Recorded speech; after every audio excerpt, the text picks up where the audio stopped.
Delegates ಜೊತೆ ತೆಲಂಗಾಣ, ಆಂಧ್ರ ಪ್ರದೇಶ, ತಮಿಳುನಾಡು, ಕೇರಳ ಈಗೆಲ್ಲ ಹೋಗಿ ಬಂದಿದ್ದೀನಿ.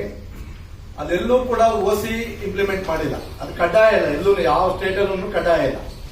ಮತ್ತೆ ಈ ಸುಪ್ರೀಂ ಕೋರ್ಟ್ ಆರ್ಡರ್ ಏನಾಗಿದೆ, ಇದನ್ನು ಕೂಡ ಎಲ್ಲೂ ಇಂಪ್ಲಿಮೆಂಟ್ ಮಾಡಿಲ್ಲ. ನಮ್ಮ ಸ್ಟೇಟ್ ಅಲ್ಲಿ ಕರ್ನಾಟಕದಲ್ಲಿ ಮಾತ್ರ ಇದನ್ನ ಇಂಪ್ಲಿಮೆಂಟ್ ಮಾಡಿ ಇದನ್ನ ಗ್ರಾಹಕರಿಗೆ ಅನಾನುಕೂಲ ಆಗುವಂತ ರೀತಿಲಿ ಈ ಒಂದು ಇಂಪ್ಲಿಮೆಂಟ್ ಮಾಡ್ಬಿಟ್ಟು ಬಹಳ ಅನಾನುಕೂಲವನ್ನು ಅನುಸರಿಸ್ತಾ ಇದ್ದಾರೆ ಈಗ ನಮ್ಮ ಗ್ರಾಹಕರು. ಇದನ್ನ ನೋಡಿ, ಆಮೇಲೆ ಇಲ್ಲಿ ಈ MS ಬಿಲ್ಡಿಂಗ್ ಅಂತ ಬರ್ತವೆ, ಈ ಲೋಡ್ ಅಂತ ಬರುತ್ತೆ, LT ಲೋಡ್, HT ಲೋಡ್ ಅಂತ ಬರುತ್ತೆ. ಈ LT ಲೋಡ್ ಅಲ್ಲಿ ಬಹಳ ತಾರತಮ್ಯಗಳಿದೆ. ನಮ್ಮ ಕರ್ನಾಟಕದಲ್ಲಿ ಬರೀ 25 ಕಿಲೋವ್ಯಾಟ್ ಅಥವಾ 35 ಕಿಲೋವ್ಯಾಟ್ ಕೊಟ್ಬಿಟ್ಟು ಅದ್ರ ನಂತರ MS ಬಿಲ್ಡಿಂಗ್ ಮೇಂಟೈನ್ ಮಾಡಿದ್ದಾರೆ. ಇಲ್ಲಿ ಆ ತಾರತಮ್ಯಗಳಿದೆ, ಅದನ್ನು ಸರಿಪಡಿಸುವಂತದ್ದು ಆಗ್ಬೇಕಾಗಿದೆ. ಮತ್ತೆ ಈ OC ಖಂಡಿತ ಬಹಳ ಅನಾನುಕೂಲ ಆಗಿದೆ. ಎಲ್ಲೂ ಇಂಪ್ಲಿಮೆಂಟ್ ಆಗದೆ ಇರೋದ್ರಿಂದ, ಯಾವ ಸ್ಟೇಟ್ ಅಲ್ಲಿ ಇಂಪ್ಲಿಮೆಂಟ್ ಆಗದೆ ಇರೋದ್ರಿಂದ ಇದನ್ನ ಫಾರ್ ಎಕ್ಸಾಂಪಲ್ ಒಂದು ನಿಮ್ಗೆ ಉದಾಹರಣೆ ಕೊಡ್ತೀನಿ. ಈಗ MS ಬಿಲ್ಡಿಂಗ್ ಇದೆ, MS ಬಿಲ್ಡಿಂಗ್ ಅಲ್ಲಿ ಈ ಟ್ವಿನ್ಸ್ ಫ್ಲಾಟ್ಸ್ಗಳು ಬರುತ್ತೆ. ಅದರಲ್ಲಿ ಕಾಮನ್ ಒಂದು ಗೋಡೆ ಬರುತ್ತೆ. ಆ ಗೋಡೆ ಎಲ್ಲೂ ಸೆಟ್ ಬ್ಯಾಕ್ ಬಿಡಕ್ಕಾಗೋದಿಲ್ಲ. ಲಕ್ಸುರಿಯಸ್ ಅಪಾರ್ಟ್ಮೆಂಟ್ ಇರ್ಬೋದು ಅಥವಾ ಸ್ಲಮ್ ಬೋರ್ಡ್ ಅಪಾರ್ಟ್ಮೆಂಟ್ ಇರ್ಬೋದು, ಅಲ್ಲೆಲ್ಲೂ ಒಂದು ಕಾಮನ್ ಗೋಡೆ ಇರೋದ್ರಿಂದ ಆ ಕಡೆ ಒಬ್ರು ಈ ಕಡೆ ಒಬ್ರು ಜೀವನ ಸಾಗಿಸ್ತಾ ಇರ್ತಾರೆ. ಆ ರೀತಿ ಇರುವಾಗ ಅಲ್ಲೆಲ್ಲೂ ಸೆಟ್ ಬ್ಯಾಕ್ ಬಿಡುವಂತ ಪರಿಸ್ಥಿತಿಗಳು ಇರೋದಿಲ್ಲ. ಅದಕ್ಕೆಲ್ಲ ಸರ್ವಿಸ್ಗಳು ಆಗ್ತದೆ. ಬಟ್ ಈ ಸ್ಮಾಲ್ ಪರ್ಸನ್ಸ್ ಇರ್ತಾರಲ್ಲ, ಈ middle class, below middle class, ಈ ತರ ಎಲ್ಲ ಇರುವಂತವ್ರಿಗೆ ಬಹಳ ಅನಾನುಕೂಲ ಆಗಿದೆ. ಆದ್ರಿಂದ ಸರ್ಕಾರ ಇದನ್ನ ಗಮನಿಸಿ ದಯಮಾಡಿ ಈ ಕರ್ನಾಟಕದ ಗ್ರಾಹಕರಿಗೆ ಹೆಚ್ಚಿನ ಆದ್ಯತೆ ಕೊಟ್ಟು ಅವರಿಗೆ ಸಪ್ಲೈ ಸಿಗುವಂತ, ಎಲೆಕ್ಟ್ರಿಸಿಟಿ ಸಪ್ಲೈ ಸಿಗುವಂತ ರೀತಿಯಲ್ಲಿ ಅನುಕೂಲ ಮಾಡಿಕೊಡ್ಬೇಕಂತ ಮಾಧ್ಯಮದ ಮುಖಾಂತರ, ತಮ್ಮಗಳ ಮುಖಾಂತರ ನಾವು ಮನವಿ ಮಾಡೋದಕ್ಕೆ ನಾನು ಇಷ್ಟಪಡ್ತಾ ಇದ್ದೀನಿ. ಧನ್ಯವಾದಗಳು. ನಮ್ಮ ಎಲ್ಲ ಪದಾಧಿಕಾರಿಗಳಿಗೂ ಕೂಡ ಧನ್ಯವಾದ ಹೇಳ್ತೀನಿ. ಈಗ ನಾವೇನು ಮಾತಾಡಿದ್ದೀರಿ ಸರ್, ಯಾರಾದರೂ ಅದಕ್ಕೆ ದೃಢೀಕರಣ, ಸ್ಪಷ್ಟೀಕರಣ, ಆದೇಶಗಳಿದ್ರೆ ನಾವೇನು ಮಾತಾಡಿದ್ವಿ ಅಷ್ಟದು ಆದೇಶ ಇದೆ.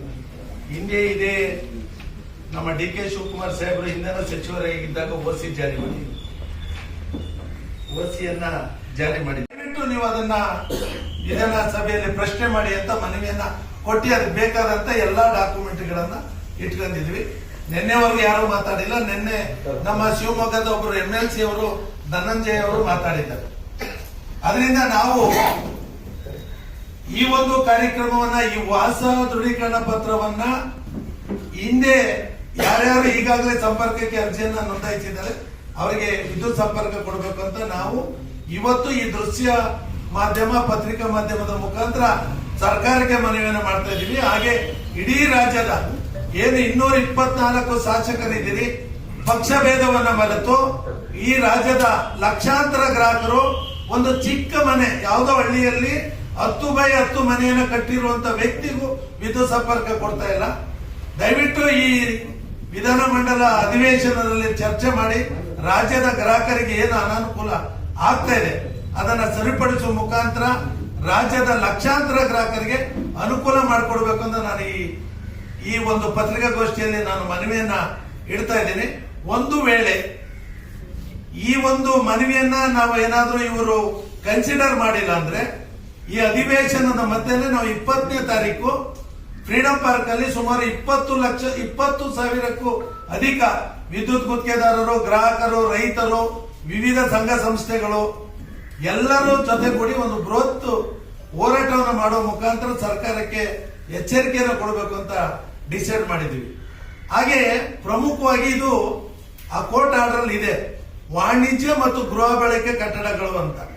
ಆದ್ರೆ ನಮ್ಮ ರಾಜ್ಯ ಸರ್ಕಾರ ಏನ್ ಮಾಡಿದೆ, ಒಂದು ಸ್ಮಾಲ್ ಸ್ಕೇಲ್ ಇಂಡಸ್ಟ್ರಿ ಒಂದು 5 HP ಕರೆಂಟ್ ತಗೋಬೇಕಂದ್ರೂ ಕರೆಂಟ್ ಕೊಡ್ತಾರೆ.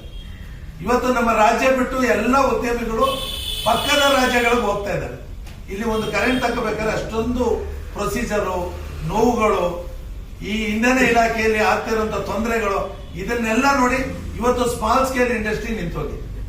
ಹಾಗೆ ಈ OCಯಿಂದ ಏನೇನು ತೊಂದರೆ ಆಗಿದೆ, ನಮ್ಮ ವಿದ್ಯುತ್ ಗುತ್ತಿಗೆದಾರರಿಗೆ ಅಷ್ಟೇ ತೊಂದರೆ ಅಲ್ಲ, ಇವತ್ತು ಕಟ್ಟಡ ನಿರ್ಮಾಣ ಮಾಡುವಂತ ಎಲ್ಲಾ ಕಾಮಗಾರಿಗಳು 60% ಸ್ಥಗಿತಗೊಂಡಿದೆ. ಅಸಂಘಟಿತ ಲಕ್ಷಾಂತರ ಕಾರ್ಮಿಕರು, ಗಾರೆ ಕೆಲಸ ಮಾಡಂತವರು, ಪ್ಲಂಬಿಂಗ್ ಮಾಡಂತವರು, ಹಾಗೆ ಬಾರ್ ವೆಂಡಿಂಗು, ಮತ್ತೆ ಈ ಟ್ರಾನ್ಸ್ಪೋರ್ಟೇಷನ್ ಮಾಡ್ತಾ ಇದ್ರು ವೆಹಿಕಲ್ಸ್ಗಳು, ಲಕ್ಷಾಂತರ ವಿದ್ಯುತ್ ಗುತ್ತಿಗೆದಾರ, ಲಕ್ಷಾಂತರ ಜನಗಳಿಗೆ ಈ ಒಂದು ಉದ್ಯೋಗ ಸೃಷ್ಟಿ ಮಾಡುವಂತ ಸರ್ಕಾರ ನಿರುದ್ಯೋಗಕ್ಕೆ ಕಾರಣಕರ್ತವಾಗಿದೆ.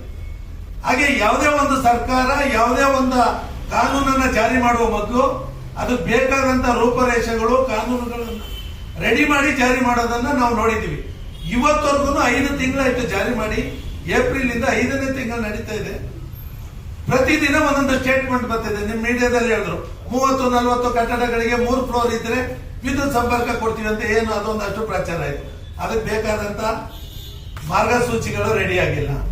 ಈಗ ಮೊನ್ನೆ ಖಾತೆ ಮಾಡಿಸ್ತೀವಿ ಅಂದ್ರೆ ರೆವಿನ್ಯೂ, ನಮ್ಮಲ್ಲಿ ತುಂಬಾ ರೆವಿನ್ಯೂ ಸೈಟ್ಗಳಿದೆ, ಬಿ ಖಾತೆಗಳಿರಂತ, ಅದನ್ನ ಖಾತೆಗೆ ಕನ್ವರ್ಟ್ ಮಾಡ್ತೀವಿ ಅಂತ ಕರಡು ಪ್ರತಿಯನ್ನ ಮೊನ್ನೆ ಜಾರಿ ಮಾಡಿದ್ದಾರೆ.